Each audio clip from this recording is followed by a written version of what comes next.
Welcome. This is the last part, the fourth part of my masterclass on stress. If you've missed any of the previous ones, I invite you to go back, take a look at them. All of this is building on top of each other, and as this one is the last one talking about after you're done dealing with stress, it might not really make sense to you if you are still stuck in the situation where you're feeling overwhelmed by stress or you can't really manage stress well in the moment. If that's you, take a moment, go back, have a look, and then I'd be happy and grateful if you returned. For everyone else, this one, last part, after you're done with stress, I think is a very powerful one and something that is most commonly done very wrong or is misunderstood. Because many of my clients that I talk to have some form of symptom, for example, not being able to sleep well, and then they come to me and we dive into the topic and we quickly realize this is not because of sleep, this is because of stress that is not completely managed. It lingers, keeps on happening, it keeps on being present in the thoughts, the emotions. There's activation at night, that's why they can't sleep. Sometimes I also counsel couples, and in that situation, same thing. There are stressful topics that didn't really get worked on properly, and they keep on popping up in the everyday life. If that is something that you feel like might happen to you, this video is for you, and I invite you to keep watching. Hi, I'm Sven, a holistic performance psychologist, and my mission is to empower you with the knowledge and tools necessary to consistently achieve your goals. And this video is about what do you do after a stressful situation. And I've cheated a little bit here, and I will be cheating a little bit here, because a big part of this is going to be about truly making sure that the stressful situation is over. Now, technically, that's not after the stressful situation. But for most of us, we look at the situation and we think we're done when we are not done. And I believe this is most common, so this is going to be a big part of the video. Let's jump in. How do you know that you are done managing your stress? The easiest way to do this is a body and mind scan. So you can start with your body. You see, is there any tension in my body? Do I breathe properly? Do I breathe slow enough? If you track with a variable, for example, a ring, if you track in any way your sleep or over the course of your day, blood pressure, heart rate, and you realize it's still higher than usual, or your heart rate variability is lower than usual, be aware there might just be stress lingering. The second thing you can do with the mind-body scan is the mind. Pay attention to your thoughts. Are there recurring thoughts? Is there something threatening to you, stressing you, something that keeps on popping up? Is there maybe a dream that keeps on happening? And it's uncomfortable. It's not a nice dream. It's a stressful dream.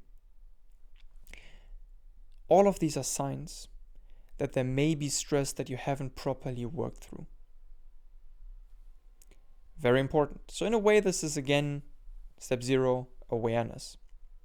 Once you know that there is still some stress left, I invite you to use the tools from the last video to really get rid of those. Really make sure you manage all the stress. Now, after you are done with that, we truly get to the point where we're talking about, well, okay, stress is done. What now? Relax. Give yourself some time to recover. There was strain put on your body. Just like after you worked out, you're not going to work out immediately afterwards. You give your body and your muscles some time to recover.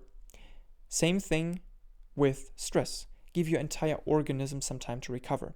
for every unit of strain, take 1 unit of recovery. Now, it's not about the units and what that means. It's just about saying the more stressed you felt, the more intense the situation was, the more recovery your body can use and will need to completely recover. Because that's what you really want to achieve. You want to achieve a complete recovery, ideally growth, recovery above the baseline. Because that's what we're doing here with stress. That's ideally the mindset to have, which is the second video. You want to have a mindset of growth. This is not a threat. This is something I choose. This is something I'm grateful for, where I can grow. Now, you can't really grow if you don't do recovery right.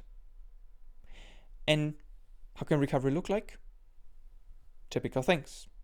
Pay attention to the big 3, very important. Sleep, exercise, and nutrition. But then also treat yourself to something nice. Something where you're in a different environment, where your body can truly feel safe. Wherever you feel safe. That's one of the main benefits of vacation, because most of us connect vacation to safety. If that's not you, I wouldn't recommend it. For some people, it's spa, a massage. For some people, it's going out in nature. Wherever you feel completely safe, this is your place. You could also add a social element to this. For some people, it's meeting friends. For some people, it's going to their parents or grandparents. Maybe you also have a brother or a sister. In that case, if that feels safe to you, go there. You want to feel safe and you want to recover. Very important. And once you've managed that, that's basically it. Except for one thing you can do as a bonus. You can go back and you can look at the situation, how you handled it, how well prepared you were prior to it, how well you front-loaded skills. That is, how was your default reaction? Was that properly prepared? How was your state that you were in? Mentally, emotionally, physically? Was it good? Were you able to buffer away most of the stress? How quickly were you able to notice? All of these are questions you can ask and find out where can you improve. And basically, this is the point where I would just ask you, go through it and then have a look at whatever video covers where you feel like you can improve. Do you need improvement in front-loading things, preparing things beforehand? Or do you need improvement in the situation where you were able to detect it super quickly, you felt good about it, but still it felt somewhat overwhelming? But you're sure that you couldn't really have been better prepared by sleeping better, eating better, emotionally well prepared, socially, whatever. And that's basically it. The after action report. Once you've done that, you're ready for the next one. And that is the entire thing. If you still have questions about this, or if you feel like I've missed something, I invite you, put that in the comments. And if you enjoyed the series, I would really appreciate a like, because that again helps YouTube recommend this to more people. And I really believe this is valuable for many people. And I'm excited to share it. With that being said, thank you for watching, and I'll see you in the next one.